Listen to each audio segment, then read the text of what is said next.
My name's Alan Gamble. Welcome back to another episode of Aussie Box Office Charts. We are a little bit late this week thanks to the US Memorial Day holiday, delaying box office numbers from being released. But let's get into the top 10 for last weekend. Starting with number 1, Lilo and Stitch takes a top spot this weekend with $9.2 million for a total of $9.2 million. Opens really strong, the best opening of a Disney live-action remake since The Lion King back in 2019. We'll look more into that a little bit later with our live-action remakes chart. Mission Impossible: The Final Reckoning finally lands on the chart, bringing in just over $5 million in its apparent first week of release. We'll dive into what happened with Mission Impossible a little bit later as well. Mission Impossible with a current total of $11.9 million thanks to its previous week that wasn't reported. In number 3, Final Destination Bloodlines with $1.2 million. Its second week of release, dropping 37% for a current total of $4.8 million. Thunderbolts moves down to number 4 with another $659,000. After 4 weeks of release, dropping another 56% for a current total of just over $13 million. And Sinners moves down to number 5 with another $445,000. Week number 6 for that, dropping another 45% for a current total of $10.4 million. Continuing on to 6 through 10, The Salt Path holds number 6 again for its second week release with another $300,000, dropping just 20% in its week 2 for a current total of $1.2 million. A Minecraft movie continues to drop down the chart with another $237,000, 8 week in release, dropping another 59% for a current total of $55.9 million. Ocean drops down to number 8 with another $230,000, dropping just 28% in its third week of release for a current total of $1.4 million. Tina drops down to number 9 with another $162,000, its fifth week of release dropping another 46% for a current total of $2.8 million. And in number 10, we have Unco Sweater, the woolen sweater, bringing in another $139,000 in its second week of release, dropping just 34% for a current total of just over $500,000. So that's the top 10 for last weekend. And looking at the top openings of 2025, we see a few changes this week, with both Lilo and Stitch and Mission Impossible: The Final Reckoning making their way onto the top openings chart. Minecraft movie still at number 1 with $13.6 million. Lilo and Stitch taking number 2 with $9.2 million. Captain America: Brave New World holds number 3 with $5.3 million that Mission Impossible might have taken had it reported last week's numbers, but its opening weekend numbers technically are just over $5 million, putting it in 4th position, knocking Thunderbolts down to number 5 with $4.6 million, dropping out Bridget Jones' Mad About the Boy and Paddington in Peru from January 1st. So let's take a look at the big story this week, Lilo and Stitch, the latest Disney live-action remake. Following on from Disney's atrociously performing Snow White, Lilo and Stitch completely flipped the table, being the 4th highest live-action remake opening weekend in Australia of all of the live-action remakes, behind only The Lion King from 2019, Beauty and the Beast from 2017, and Alice in Wonderland back in 2010. And not only that, in its first weekend of release, it made more than Snow White has in its entire run. So, massively successful win here, completely flips the table on their plans to maybe put the brakes on the live-action remakes, because Snow White did so badly that they put a couple of them on hold, but this might encourage that delightful trend to come back. I haven't seen any of these. These are not my type of movies, but at least from a box office point of view in Australia, cinema's making some money. And even if we adjust the openings for inflation, it still sits in around the same spot, being neck and neck with 2019's Aladdin. But you can see there the drop-off between Aladdin and now Lilo and Stitch with The Little Mermaid, Cruella, Maleficent. They're just not on the same page. So, time to talk what happened with last week's numbers for Mission Impossible: The Final Reckoning. Turns out they were counting them as previews, even though it was a full 5 days window, where it was officially in wide release in Australia, according to posters, trailers, and all of the marketing material. You could go to any cinema and see it, but they counted Saturday, Sunday, Monday, Tuesday, and Wednesday's gross as previews, instead of reporting them for that weekend. Now, typically previews are for movies that open in a handful of theatres or with limited screenings, but The Final Reckoning was everywhere, and all of Saturday and Sunday as well, and my session was fairly full. So if we look here, this is last week's gross from Thursday through to Wednesday. This is from Numero, who are one of the only people that report box office numbers, but you can only get these numbers if you work in the industry. I don't, so I have to just rely on what they give out. But you can see here, last weekend, The Final Reckoning would have been the easy number one movie of the weekend, based purely on Saturdays and Sundays numbers compared to Final Destination Bloodlines. It would have brought in over $5 million, maybe 5.1, 5.2. They don't give us exact numbers. We can just look at the chart and insinuate based on how much we see it bringing in, which would have made it the number one movie of last weekend. But nope, Mission Impossible will not be considered an opening number one movie, because this week, as we've seen, it opened behind Lilo and Stitch, and last weekend it didn't report any numbers. So not only that, it also would have had one of the best holds of the year, bringing in just over $5 million, $5.1 to $5.2 million last weekend, to just over $5 million this weekend, which would have been something like a 3% drop in week 2, which would have been phenomenal and some really nice headlines. But if we look at Mission Impossible openings as a thing, since we may as well while we're here, it's the second lowest opening of a Mission Impossible movie in Australia, but they are remarkably consistent. I couldn't find any Mission Impossible numbers from 1996, no matter how hard I tried, but Mission Impossible 2, 6.3, Mission Impossible 3 in 2006 to $4.9 million, Ghost Protocol opened to 6.1, Rogue Nation opened to 6.5 million, Fallout opened to 6.2 million, and Dead Reckoning Part 1 opened to 5.6 million. So if last week's numbers were the actual numbers, this would have been closer and much closer to Dead Reckoning Part 1, but here we are, we're in the situation we're in. This is how the Mission Impossible franchise looks, unadjusted for inflation, but looking at it from inflation-adjusted point of view, it paints a much different picture. It's low and going down.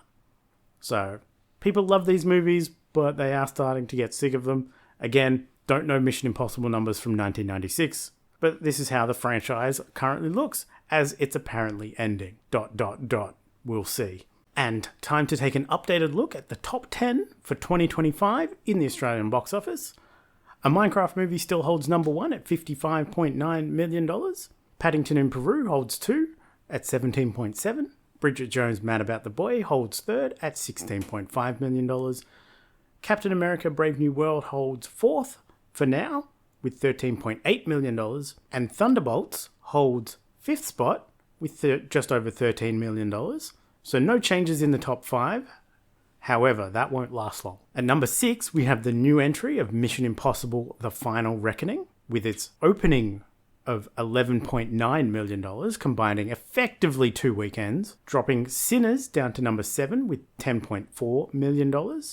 Lilo and Stitch, with its opening weekend, gets it into number 8 with $9.2 million, dropping down Snow White at $9.1 million, which drops down Conclave at $8.7 million, pushing A Complete Unknown and Dogman out of the top 10. So you can see there, Snow White's total gross, $9.1 million.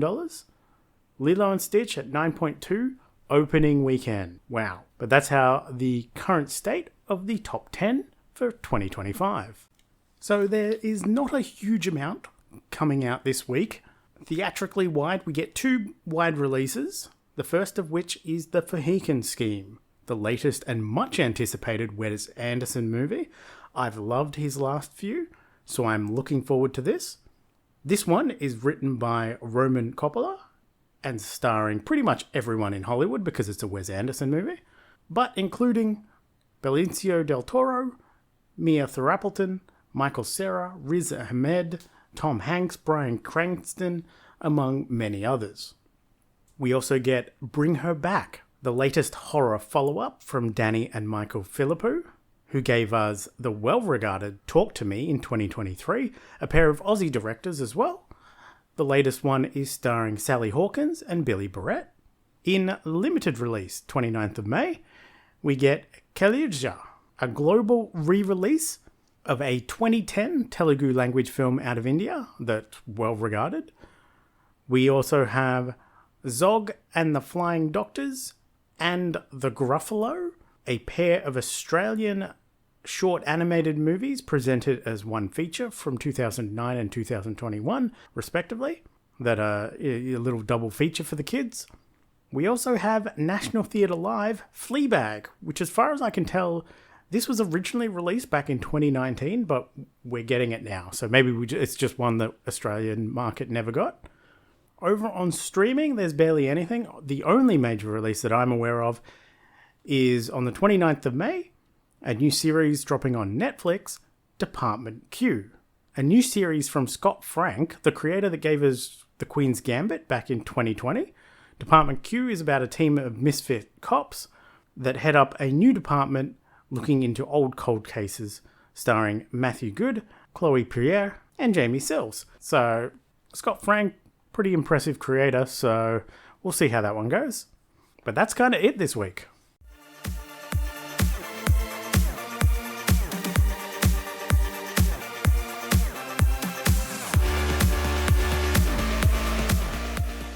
So, with 5 movies for this week's challenge on age, this is what I ended up with. First, 80 for Brady, from 2023, directed by Kyle Marvin and written by Emily Halpern and Sarah Haskins, starring Lily Tomlin, Jane Fonda, Rita Moreno, Sally Field, and obviously Tom Brady.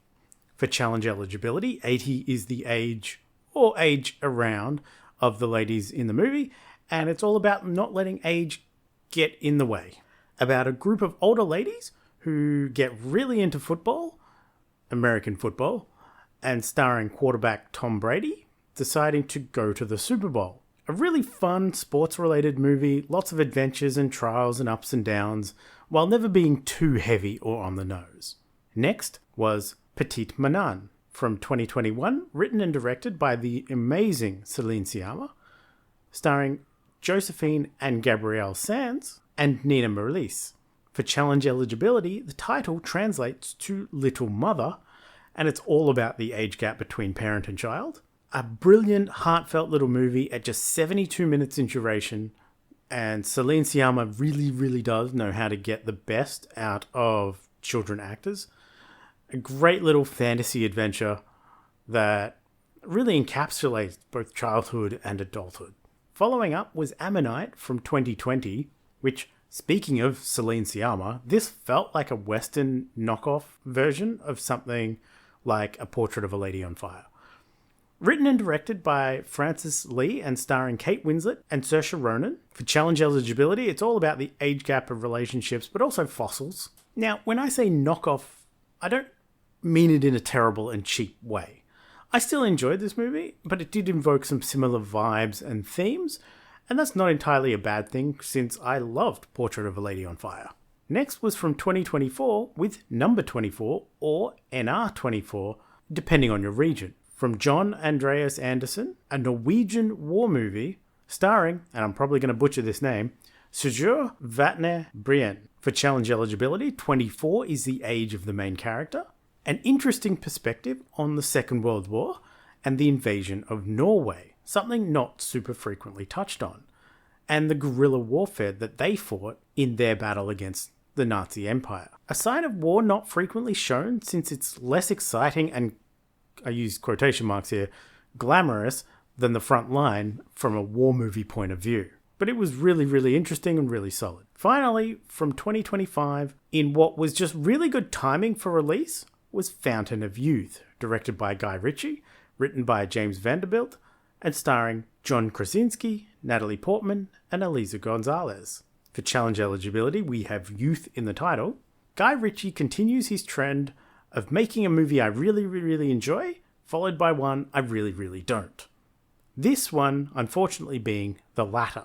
Part Tomb Raider, part Uncharted, part National Treasure, but less fun, interesting, or good than any of those. But the timing for the challenge was great, and I saw a lot of other people watching it purely because it released the same week as this age challenge, but I look forward to Guy Ritchie's next movie, whatever it is. Time for this week's Cinechums movie challenge. The fairly limited and restrictive, but still okay, Industrial Light and Magic, to celebrate I think it's the 50th anniversary of Industrial Light and Magic. It's to watch a movie that they were involved in. And they've done a lot more than you might initially think than just, Star Wars. But you can see here, in Romulus they did, Avatars they were involved with, Back to the Futures, lots and lots of movies. A little bit of a restrictive category if you want to do anything international or more indie and small, but we'll see how we go. My shortlist has a few things like War of the Worlds, another Tom Cruise movie, The Martian rewatch might be fun, Cloud Atlas, The Creator, I might eventually get to Rebel Moon Part 2, Master and Commander. So yeah, that's my shortlist, so we'll see how we go. That is it for me this week. I am going into the hospital for a couple of days later this week, so if next week's episode is delayed, that will be why, and I do apologise.